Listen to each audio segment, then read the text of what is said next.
Let's turn our attention then to Sunday's final in Miami, Argentina against Colombia. Argentina going for a record 16th ever Copa America title. Colombia just in their second ever Copa America final. They won it in 2001, lost it in 1975. Ale, in the final of a tournament, we always want the two best teams. Fair to say we got them here? Yeah, I think so. And certainly when you think about Argentina, yeah, they were fortunate against Ecuador, but you think of what the best teams are in South America, and Argentina is obviously at the top of that list. You think of teams that are the best in the world, and Argentina is top of that list. They haven't been at their best in this tournament. However, Argentina, in a final, as of late, they don't lose. We're talking about Copa America, winning against Brazil in Brazil. We're talking about the World Cup, beating France. We're talking about now Argentina with all the expectation being on their shoulders and everybody knowing full well that they were the favorites and they've been able to reach the final against a Colombia team that I must say I would have loved going into this final if indeed the game had been played in a different manner tonight. But the way that it played out, it takes a lot out of this team physically. It drains. And if that conversation and that discussion had some validity when we were talking about Uruguay, well, it certainly does with Colombia now. Not only playing with 10 men, doing it for a long period of time in the sort of weather, and then more importantly, you saw by the Colombian players the sort of emotion, the sort of explosion of emotion after the game was over, crying. And that you're only doing that because you're letting all that emotion go. And when you let all that emotion go, now you're draining your body. You're draining yourself. And you have to find a way of coming from a high to a low to be able to then match that high level of intensity. And that's very difficult to do in a short period of time. Colombia is going to have a really, really hard time being able to find that urgency and intensity that is needed to play a final against Argentina. Yeah, it's almost like you've come off the edge. You know, you want to always be playing on that edge, just right there. And then it's like you said, okay, we won. We're there. It's over. But it's not over. And not only is it not over, but you've got a less day rest. You were pushed significantly harder than your opponent was in the match previous to the final. And you've let your emotions get out before it was time for them to get out. And so, yeah, I agree with you, Ali. I think it's going to be really, really difficult for Colombia to not only recover physically, but to recover emotionally and to get back on that edge so quickly to go against, you know, an Argentina that was in the easier side of the bracket, had an easier run to the final, that didn't get pushed, didn't have to fight the way. They had their bad moment, which they got out of and got rescued. So, yeah, this is, I will be very interested to see kind of how Colombia starts that match. Who do you think's the favorite on Sunday? It's Argentina because they will be the home team. You think so? Messi will be the home team. Okay. And that'll make Argentina the home team. It's in Miami. Messi fans are going to be everywhere. Have you ever played Colombia in Miami? Have I ever played Colombia in Miami? My first Have cap, you seen Messi in this country? My first I actually cap think it's a was good against debate. Colombia. I don't know that you're wrong, but I don't know that I would be as confident as you are that it's not going to be a pro-Colombia crowd. There was a reason why we played a lot of matches early on in Miami against Colombia. The Messi fan has a lot of money, but the Colombian fan has a lot of desire, I think, to see their team in the final. And not all Messi fans are Argentina fans, and I think that difference might mean it's going to be a lot of Colombia fans. I think they will be the home team. I think they will be the favorite in this game. How big a favorite? But, man, I'm sitting here and listening to Ali and listening to Kasey, and I'm thinking, like, Colombia is the team that's played better in this tournament. Sure. Colombia is a team that I've got less questions. Pick them. Pick them then. I am picking them. Okay. And then I'm thinking to myself, did we not just watch Colombia versus Uruguay with 10 men? And they were never bothered. Camilo Vargas never had to make a save. Now, I understand Daniel Munoz is a very good player, and he's going to be missing. And it could be an emotionally and physically draining game. And one day less of rest for Colombia. But I'm sitting here and I'm thinking, James Rodriguez is flying. I'm sitting here thinking, they're the more balanced team. They're the team that's shown me less problems in this tournament. And Argentina, on the easier side of the bracket, has suffered all that. They almost didn't make it against Colombia because of how they play against Ecuador. I understand why you guys are saying Argentina. But I can't for the life of me think right now say I'm betting against Colombia. Not right now. Not with this momentum. Not the way they're playing. How big a So miss? you're picking then Colombia. That's what I did. So Colombia's winning. All right. How big a miss is Munoz?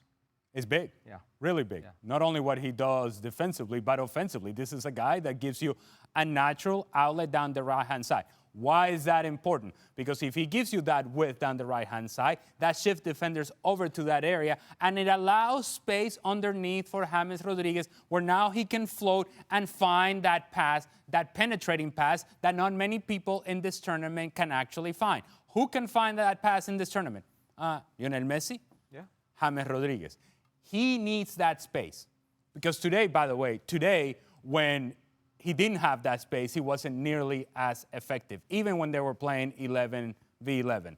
And so Daniel Munoz gives you that width, shift defenders over to that side, that frees up James Rodriguez. When you don't have that, now you're sacrificing what you do down the right-hand side, and you become a very dependent team on what happens down the left-hand side with Johan Mojica. Santiago Arias is not a guy that gets up and down. No. He'll be a presence in the attack, but not quite to the point of Daniel Munoz. And so it's going to be really important that whoever plays center forward, which I imagine would be John Cordova, that he gives you not only the central play, but he has to give you into-out runs into that right channel so that you can create space underneath for James Rodriguez to operate. How big is the experience piece here, Kasey? You know, Argentina won the last World Cup. Colombia weren't in it. For as incredible as this 28-match unbeaten streak is, when you think of finals, I think Argentina has to have the edge. Well, there's no question that there's a reason. There's a reason why countries, teams, whatever, are consistently in finals, winning finals, stuff like that. Is it an overstated advantage for Argentina? It's not a huge overstated advantage because you still have to have the quality of players, and Argentina's obviously churned out quality of players for decades, century if you want. But I was very, very pro-Colombia, and from day one. And I thought, okay, momentum, everything's good. I'm just so worried about the way this game transpired. I think when you look at the experience, the quality of the Argentinian side, and then combine that with the extra day's rest and how Colombia had to fight in this match to get to the final, I am really, really worried about what they have left. Everything Herc said, I agree with 100% that they have been the best team. They're riding this momentum. They're doing all that, but I don't know what they're going to have left after that, to be honest. Honestly, it's amazing how we play two parallel tournaments, and the picture of these tournaments are very similar in terms of who gets to the final and playing at what level. It feels like Argentina has been sort of limping along at times, literally limping along if you are Lionel Messi, but finding a way and surviving here and surviving there and winning this game and right side of the bracket. Right side of the bracket, and it feels like has a kind of England sort of sense coming to home, it. you're saying. That is definitely not what he was saying. Not quite, but okay, we'll get there at the end. And whereas Colombia, through the tougher side of the bracket, being the better team and being the team that has really entertained and that has forced us to think, kind of shift our focus towards Colombia, like Kasey was just mentioning there. And it feels like that's sort of what Spain has done in the tournament. And yet you get to the final and you kind of go, really? Is England really going to beat Spain in the Euros? It's kind of the same feeling here, is that you look at Argentina and you kind of think, man, I understand what you're saying. It's hard to bet against Colombia. It's harder to bet against Argentina because guess what? We have seen Argentina do it. We haven't seen Colombia do it. Not yet. Maybe this is the time that it happens. And maybe this is their magical moment. But we haven't seen, when both of these teams are on the table, it's hard to go away from the best player potentially in the history of the game and a team that has experience winning and a team that is just getting to that point. If we go back to the World Cup final, Messi was the difference in that game. Is he still capable of being the difference, and does Argentina still need him against what we're all saying is a very good Colombia squad on Sunday to be that difference maker, or is there another path for them to win? What we want to see is a progression from what we saw in the last match. We were all waiting to see, is there going to be those handful of dynamic movements per half that we know Messi is then going to be able to roll back the years and say, there's a decisive moment. If we can see 3 or 4 more of those a half, then yes, he can be extremely influential. Again, what is the energy level of Colombia going to be like? If there is that little bit of space for him to drop off, turn, and dictate play, then 100%. If they can have the energy and get tight and kick him a little bit and make things awkward, then yeah, they can try, but there's so many other pieces that Argentina has as well to be able to punish you. And we saw a much better version of that in the Canada match than we did in the Ecuador match. You think this will be a Messi game or somebody else is the hero? I can never bet against Messi, it being a Messi game in a final. Wait a second. You just bet against Argentina. Yeah. Hold on. Oh, you just bet against Argentina. Listen to the question. What did you just say? You can never bet against Messi, and you'll never bet against Messi, but you just bet against Argentina. Listen to the question, okay? I listened to the question, and I'm listening to your answer. Mbappe had a better game than Messi, correct? Correct? In the final, So there could be somebody who has a better game than Messi, and they can pull it out. What I'm trying to say here is, Messi, for whatever reason, turns it on in these finals, turns it on when the lights are on, and he's at home in Miami. I just think the way that Colombia is playing right now. Today, James Rodriguez had a man marker at Betancourt. He ends up going out injured, and the one time you can't mark him is on a set piece, on a corner kick, and he puts in a brilliant ball, which Rochet can't get to, and Jimenez gets dunked on, and there's a goal. You gotta be kidding. 6 assists. I know Alejandro Moreno hates this, but it is what it is. Not. I don't hate it, but. Of all the services that James Rodriguez has played in this tournament, that was a good ball. It's a floated ball to the back post, and it's more about Jefferson Lerma dunking on his defender and Rochet, the goalkeeper of Uruguay, not making the decision to come out or stay back. Let's not make that into James Rodriguez serving a great ball. That is not the conversation, please. Serve the ball. He's there again. What I'm trying to say is, I just, for whatever reason, see it lining up for Colombia. Momentum is a... So you're betting against Messi then? Yeah, hold on. I'm betting against Argentina, not against Messi, not against Messi being a good player. There's a difference there. Messi can be a good player in this. If you're asking me, would I put it past Messi to play well in a final? No, that's not what we're talking about here. Colombia is a more balanced team. They're a better team. There are less questions asked of this team who's been in a harder bracket. If Messi has a bad game, Ale, yes. Can Argentina beat Colombia? Depending who else is on the field. And that depends on the choices that Lionel Scaloni makes. What are the right choices there? Well, obviously, Julian Alvarez has to play. Okay. And I think Angel Di Maria needs to be on the field. And so to answer your question about not only if Lionel Messi plays poorly, can they win, previous question as well, I'll say Angel Di Maria has to play an important role for this team. We saw the impact that he had on the game against Canada because of his willingness to do different things. There is flexibility to his game. Angel Di Maria can tuck inside and can make out of the midfield from deeper positions. Angel Di Maria still, at this point in his career, can still run in behind. He can run in behind, and in running in behind, he provides a threat. What does that do? Similar to what Daniel Munoz could potentially do for Colombia down the right-hand side. When Di Maria pushes down the right-hand side, Lionel Messi can shift over, and now he has space because Di Maria, in running in behind, drags the left back and the center back into that space, which then allows Lionel Messi to float underneath and have a whole lot of space facing forward. And so Di Maria has to have a big game. When he has a big game, what does that mean? Copa America winning goal against Brazil in Brazil. When Di Maria has a big game, World Cup final, counterattack goal, because he's willing to run in behind. Di Maria may just be the key between Argentina winning or losing if Lionel Messi is not at his best. Can I just very quickly add to that? I agree 100% what you're saying. And this is his last game. Yeah. At the international level. It's going to mean something for him. That's extra motivation. It's going to be an emotional game for him. I think the also thing that we noticed in the Ecuador game, unfit Messi trying to really be on the field, but really shouldn't have been on the field. And then what we saw was the rest of the midfield disappearing.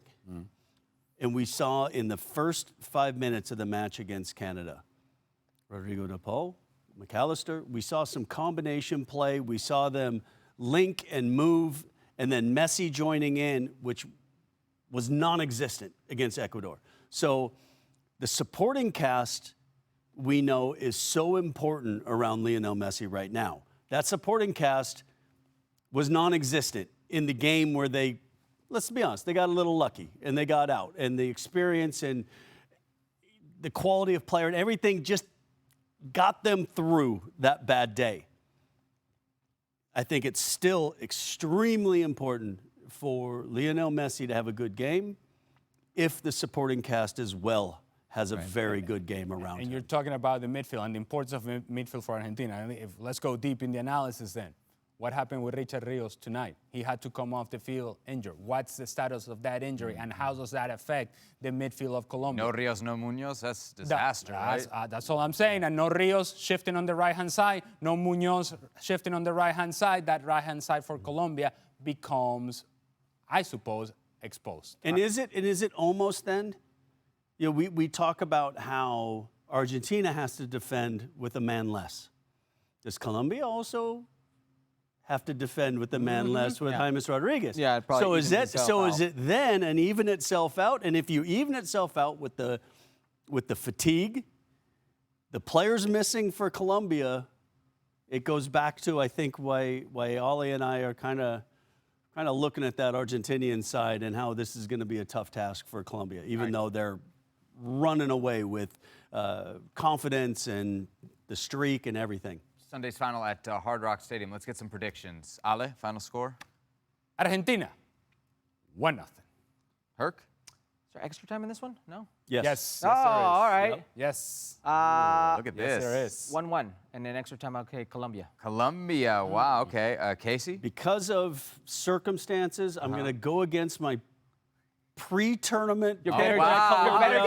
your better judgment is what you're going to say. Yeah. Kasey's backing up. And I'm going Argentina 2-0. Okay. All right, quick. What's your primo taking? Argentina and the under 3.5. You know, that's a standard play with Argentina. For the third place game, Oh, God. just give me, I don't need a score, just a winner. I think Canada's going to win because I think Uruguay's not going to show up. Okay. Ale? Well, I think Uruguay will show up. Now, what version of Uruguay, that's questionable. Yeah, exactly. They may all be suspended. Well, if all of them are suspended, then that choice is very easy. It would be Canada. If Uruguay is able to play and they'll show up and they're not suspended, I'm going to take Uruguay. That's a great point. I mean, how many players can be suspended? You know, will this game even go? I imagine it goes on because of television contracts and whatnot, but I will go with Canada. It means a lot more to Canada. Hey, and by the way, I am not surprised because apparently you're looking for Canadian citizenship. Big fan. You've been Big flying fan of our that friends flag. to the north. Please. Yeah. I used to live in Toronto. Please. Yeah. Somebody All adopt of this Canadian guy. soccer Twitter loves Yeah. Herculez Gomez.